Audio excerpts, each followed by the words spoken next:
अस्सलाम वालेकुम स्टूडेंट्स। कल मैंने आपके साथ जो है वो कुछ बेसिक टर्म्स इकोलॉजी से रिलेटेड डिस्कस की थी। आज मैं आपके साथ सब डिविजन्स ऑफ इकोलॉजी की कोर्स जो हैं वो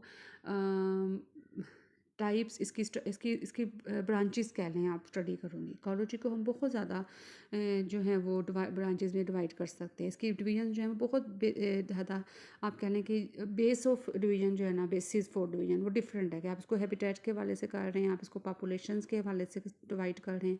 अगर आप पॉपुलेशंस के हवाले से कर रहे हैं तो क्या आप सिंगल पॉपुलेशन को स्टडी कर रहे हैं, ज़्यादा को कर रहे हैं। अगर आप हैबिटेट के हवाले से कर रहे हैं तो क्या आप मेरीन इकोसिस्टम स्टडी कर रहे हैं तो मेरीन इकोलॉजी हो जाएगा, फॉरेस्ट इकोलॉजी हो जाएगा, डेजर्ट इकोलॉजी हो जाएगा। यानी कि हैबिटेट को देख रहे हैं तो वो फर्दर उसकी सब डिवीजन हो जाएंगी। बहरहाल हमारे पास कुछ मेन जो है वो इसकी सब डिवीजन्स हैं। सबसे पहले है आर्ट इकोलॉजी। आर्ट इकोलॉजी को हम लोग स्पीशीज़ इकोलॉजी भी कहते हैं। स्पीशीज़ इकोलॉजी का मतलब जब आप एक सिंगल टाइप ऑफ ऑर्गेनिजम्स, एक ही तरह की पॉपुलेशन के ऊपर कोई भी इन्वायरमेंटल इम्पैक्ट देख रहे हैं। For example when you are studying pea plant के ऊपर आप लाइट का इफेक्ट या टेम्परेचर का इफेक्ट देख रहे हैं। अब वहाँ पे आपने सिर्फ पी प्लांट एक सिंगल स्पीशीज़ को कंसिडर किया है, ठीक है। तो ये आपके पास आर्ट इकोलॉजी है, स्पीशीज़ इकोलॉजी है। जब आप ज़्यादा पॉपुलेशंस को study at a time study कर रहे हैं तो ये आपके पास सीन इकोलॉजी, जिसको हम लोग कम्युनिटी इकोलॉजी भी कहते हैं। यानी कि जब बहुत सारी पॉपुलेशंस किसी इन्वायरमेंट में रहती हैं, आपस में इंटरेक्ट करती हैं, उनके डिफरेंट आपस में इंट्रैक्शंस बनते हैं, लाइक कोमेंसलिज्म, म्यूचुअलिज्म, ठीक है, symbiotic relationship, predation, competition etcetera. तो ये क्या हो जाएगा आपके पास, ये सीन इकोलॉजी हो जाएगा, ठीक है। इसमें भी डिफरेंट तरह की एग्जाम्पल्स हैं कि interaction between plants, herbivores, carnivores. अब ये जो इसकी अपनी इंपॉर्टेंस है, ये हमें कम्युनिटी का स्ट्रक्चर को स्टडी करने में और बायोडाइवर्सिटी को स्टडी करने में हेल्प करती है, ठीक है। Then we have population ecology.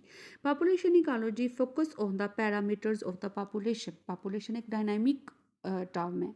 इसमें पॉपुलेशन का जो है वो साइज, डेंसिटी, उसका ग्रोथ, डिस्ट्रीब्यूशन वेरी करता है, ठीक है। कुछ फैक्टर्स हैं जैसे immigration, emigration, birth rate, death rate, इसकी वजह से पॉपुलेशन का साइज़ जो है वो वेरी करता रहता है।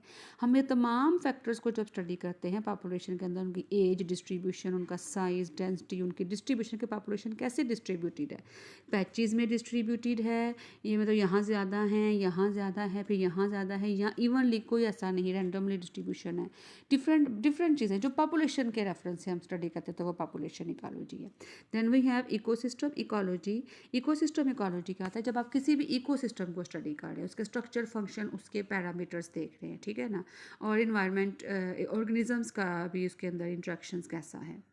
आप उसमें फॉर एग्जांपल आप किसी भी फॉरेस्ट इकोसिस्टम को स्टडी कर रहे हैं तो आप इकोसिस्टम इकोलॉजी के अंडर हैं। आप डेजर्ट इकोसिस्टम को स्टडी कर रहे हैं और डेजर्ट में पाए जाने वाले जानवर कैसे अडॉप्टेड होते हैं, डेजर्ट की प्रॉपर्टीज़ क्या है, डेजर्ट कैसा, उसका फिजिकल फीचर्स क्या है, उसके बायोलॉजिकल फीचर्स क्या हैं। आप किसी भी एक्वाटिक बॉडी को स्टडी कर रहे हैं, रिवर, पॉन्ड वगैरह एक्सेट्रा, तो ये आप इकोसिस्टम पे फोकस कर रहे हैं, this is the ecosystem ecology, ठीक है।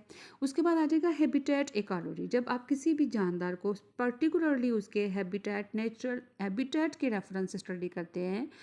For example when you are studying forest, अब फॉरेस्ट में जानदार जो पाए जाते हैं वो फॉरेस्ट में को अडॉप्ट कर रहे हैं तो पाए जा रहे हैं, ठीक है। ओशन में पाए जाने वाले जानदार ओशंस को अडॉप्ट कर रहे हैं तो पाए जा रहे हैं।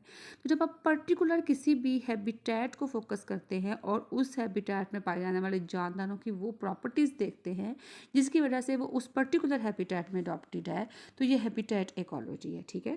देन एक ब्रॉडर टर्म है ग्लोबल इकोलॉजी। ग्लोबल इकोलॉजी है जब आप एंटायर अर्थ को उसके अंदर हो जाने वाले तमाम प्रोसेसेस को देखते हैं, ठीक है ना। अर्थ पे क्या होता है, मतलब ओवरऑल क्लाइमेट चेंज, वेदर कैसा है, बायोडाइवर्सिटी लो, जिस तरह आप देखें कि आजकल ग्लोबल वार्मिंग हो रही है, ओजोन डिप्लीशन हो रही है, जिस different climatic changes in the earth, और वो जो क्लाइमेटिक चेंजेस हैं वो बायोडाइवर्सिटी को, ऑर्गेनिजम्स को, लिविंग थिंग्स को कैसे इफेक्ट करते हैं, तो ये ग्लोबल इकोलॉजी है। ये कुछ मेन इसकी ब्रांचेज हैं इकोलॉजी की, लेकिन बहरहाल इसकी बहुत ज़्यादा सब डिविजन्स भी हैं, लेकिन आपने जो है ना इन मेन पे जो है वो फोकस करना है।